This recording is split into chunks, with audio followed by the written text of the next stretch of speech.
Hey everybody, Sean from Vesta Live. Thanks for tuning in. I know this is a little bit late compared to when I normally do these. I sort of missed most of Monday, but just had a real busy night. My dog is actually about to walk in the room and join me. We'll see if she makes a presence here. But I still want to get this done for the week, 'cause I think there's a lot of things to consider on what's happening this week. I think they're really important, and knowing how it's going to affect you and your portfolio, I think is particularly pressing right now because we're seeing this constant drumbeat of politics, combined with economics, combined with short-term financial issues. Hey, Defrey Dad, thanks for tuning in, man. Appreciate it. If you haven't seen Defrey Dad in FinCon, you should check that out on his channel. Really good stuff and really good reasons to be there if you're a content producer as well. What I want to do is jump in real quick to some of the things that are happening, because I think it's really important to be aware of it. Um, Normally I do these on Sunday nights, but again, it was a little bit late in the uptick, and I wanted to see some news that wasn't going to be coming out until today. So this is kind of a good time to do this slightly later than normal. So first and foremost, we got the durable goods orders this morning, and in what was sort of a little bit of surprise, at least for me, was that we saw that orders had jumped the most since May, and there was a big exceeding of estimates here. So this is a big deal. Essentially, durable goods, or what we really call manufactured products that are intended to at least last 3 years, hence the durable piece of it, rose about 1.8% in August. And this is according to Commerce Department's preliminary monthly readings. So this is actually about a percent rise from January. Um, and we also saw that it was revised even more so from a previous dip. So this is really important because what it means is that from a manufacturing perspective and a business perspective, we're seeing spending that's also showing a lot of resilience, especially from a non-defense perspective. So this is a big deal and something to be aware of. That, like, we're starting to see businesses spend in a big way. These are typically going to be things that are assets and long lasting and end up on companies' books. And that's particularly why this is important. Is it's not just nothing; it's a significant thing to know what durable goods means and what it means for the market. Right, reinvestment in business is a big deal because companies start to grow, their assets start to grow, they're starting to do more things and pumping out new products. The other piece that I want to call out too is we saw some movement out of Amazon today. Morgan Stanley actually slashed their price target. So their new price target right now for Amazon is $4,100. It was originally 4,300. And look, this still represents a pretty significant upside of almost 20% from Friday's numbers. But just something to be aware of, that we're starting to see a consolidation here from the upside. I think that this is probably really due in general because we can't simply be on a trajectory that goes straight up, especially for companies the size of Amazon. So for me, this is a good thing. This is less about a cut less about a target cut and more about, like, maybe a recognition of where we are in the world today. And I think that's a big deal as well. The other piece I want to call out too, just with some really, really big news this week and stuff that I want to make sure I talked about before these things happened. I think that there's a number of reasons we're seeing a lot of mixed movement in stocks, and I expect the same this week as well. Is that from a U.S. perspective, politicians in D.C. have a lot going on right now, whether it's fighting over the infrastructure bill and the $3.5 trillion debt that will come with it, or if it's talking about, excuse me, the government shutdown and extending that debt ceiling. I mean, look, I've been doing this for a long time, okay? And one thing I know is that we seem to just always and perpetually increase that debt ceiling. So I don't think there's any surprises here, or I certainly don't think that we're not going to see it or we're not going to get it. But I think it's just important to note that this is an example of a trend that you can follow back to every single time this happens in DC. We constantly see this same battle. We constantly see the same battle where there's rhetoric, there's why we should, why we shouldn't, but we're not going to really shut down. Yes, it's happened in the past, but it's minuscule at best. It comes back fairly quickly. So I think that, barring anything too extreme, we're going to end up keeping things open. Oftentimes they call it like a temporary fix and then it becomes permanent. I'm not saying to take my word for it. What I'm saying is go back and look at what happens every time we go through this and see how it affects the markets. And you can start to build a trend for what's likely to happen and then underpin that with some protection, right? Find ways to hedge that, which direction you think it's going to go in.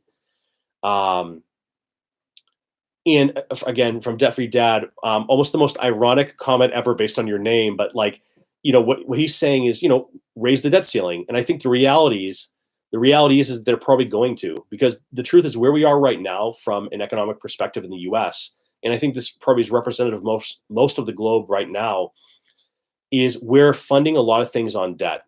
Um, I think that we have to really think about this in terms of like what the impact is across the economy, across the people who work in it, et cetera. And if you're seeing the chat here, I'm going to read it because I know sometimes it doesn't carry across. Um, we shut things down and we have to give payback. We have to go and pay back all that lost hours to federal employees, as an example. And I think this is a good call out here. Actually, this sort of almost perfectly goes into the next point I want to talk about. That when we do these shutdowns, we end up having to hold those checks, then pay them back. And for the families who are living paycheck to paycheck, this causes enormous, enormous strain. Um, this is a great touch point. So those are the things I want to talk about this week, right? We see the Amazon slash. We see a lot of stuff going on around the infrastructure bill. We see stuff going around the debt ceiling. We know the durable goods came out. But the last piece I wanted to end on today was really talking about like simple personal finance things we need to focus on as a community and focus on as people who just are trying to do better in our lives. I think that when it comes to things like a 401k, for example, what we're seeing is like a habitual under investment in ourselves.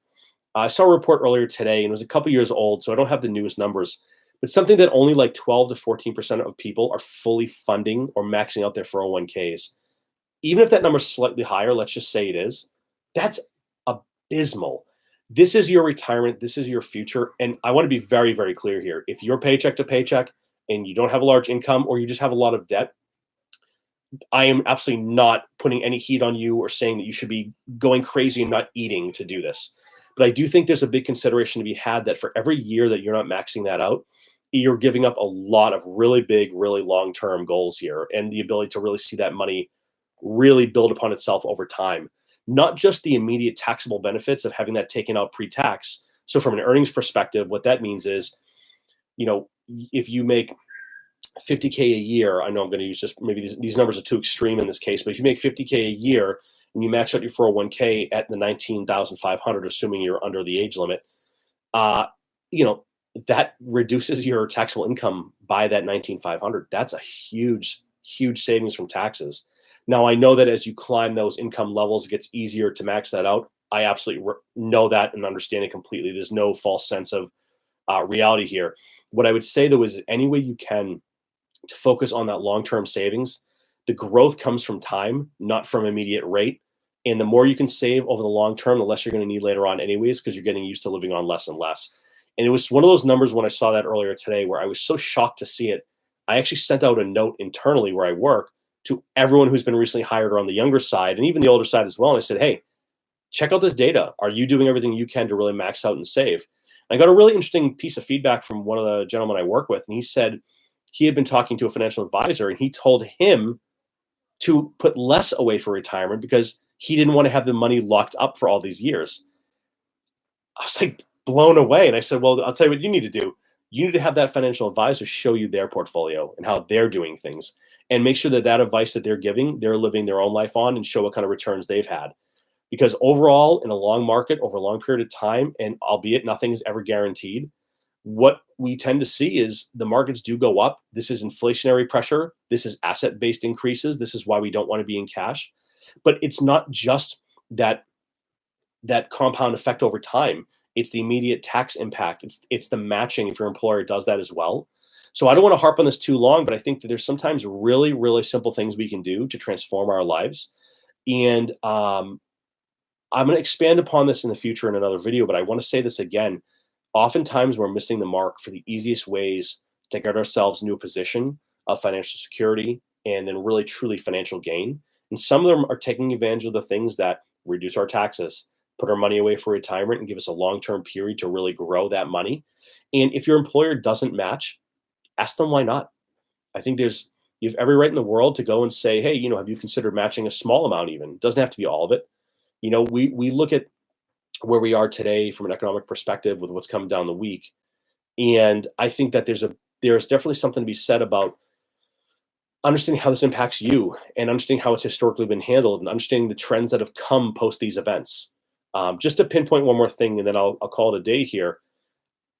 This stimulus bill, the 3.5 trillion, I think that if you spend the time to really look into this, you should be developing some plans around your investing and what this looks like.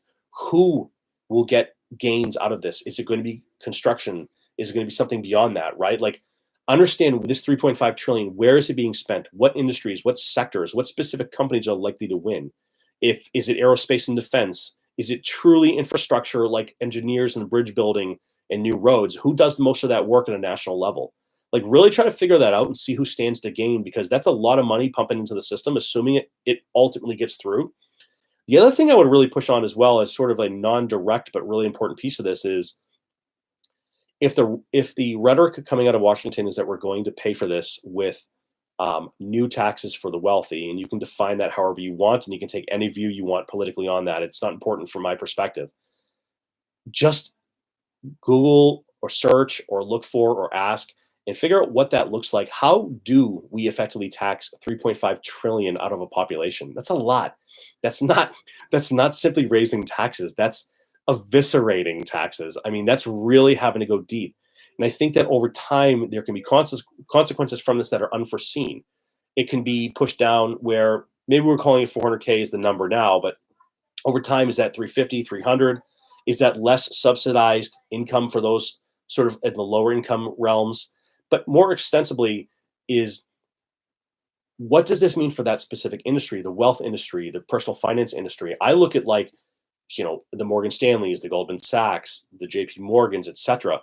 And I think to myself, like, are clients going to be going out of their way to be putting more money with them? Are they going to be looking to put more money into tax advantage opportunities? Are they going to be leveraging things like ESG because there might be tax credits there? I think that you have to really look at the overall. I'm going to even pause. I say this all the time. I talk a lot about supply chains for products and services and companies, but I think supply chains exist in lots of disparate types of situations. A supply chain for someone who's wealthy and trying to keep their money is still a supply chain of, I have this income. I need to make sure I don't pay more taxes on it. I'm going to look to put it with certain types of advisors. It could be overseas. It could not be. I don't know. It could be moving it into different types of real estate investments that net 0%, but gain on an asset perspective. I think that the more we can understand what is inside of this bill and how we're paying for it, we as normal investors, retail investors, retirement investors, we can really gain a lot and understand what this means for us and how we can take advantage of this information to start to get those retirement numbers up and income numbers up. I'll also just end with one more thing. Lot of crazy stuff going on in the crypto space right now as well. I like talking about this, even though I don't consider it really a key personal finance topic. Seeing Bitcoin back in the 40,000s, wondering if it's going to retest 45 at some point. I don't know. Looks like the China news largely has, rolled down the backs of most people, and we're trying to see what's next here. I wonder what we're going to see from that same financial services perspective. How many people are going to start to get into that space? What kind of fees they're going to be charging? How that affects bottom lines, and how I can get in on that from an investment perspective as well. So I think the key takeaway that I want to leave with today is, and I say this all the time, and I'm sure it gets tiring of hearing it, I really approach this very methodically, understanding what has happened with the events that we're seeing today in the past. When we miss debt ceilings, what happens to the markets? How long does it take? Do we come right back? Which side typically has to fold on which end of it? How this ties into the infrastructure bill, how that ties into taxes for the wealthy, how those wealthy decide to work in and around that process, how that might flow down to less resources for others. I think that at the end of the day, you can draw a very nice picture of how this linearly will affect things. And then anytime we can find a linear effect, we can often find an asymmetrical return that goes along with it. Who stands to really see the biggest bump of all the different things that will be impacted by this? And that's where I'm going to go to look to put money and start to, put it out into the market, let it breathe there in that space. And I'll give one more shout out to Debt Free Dad here, who I always appreciate watching and commenting on these videos. If you want to if you want to check out a channel of someone who's really doing good things and really investing in themselves and their families and really involving their family in those decisions, you should check that channel out as well. So with that said, have a good week. I've got more videos coming. I'm starting to finally get the time to do them again on a regular basis. And I'm also getting pretty pumped. We're approaching 9,000 followers on our Facebook page too. So that's pretty cool. So with that said, hope you have a great week. Thanks for tuning in and watching. I really appreciate it. And if there's any more breaking news, I'll be sharing that as well. So thanks so much. And Debt Free Dad, thanks for the comments. Talk to everybody later. Thanks so much.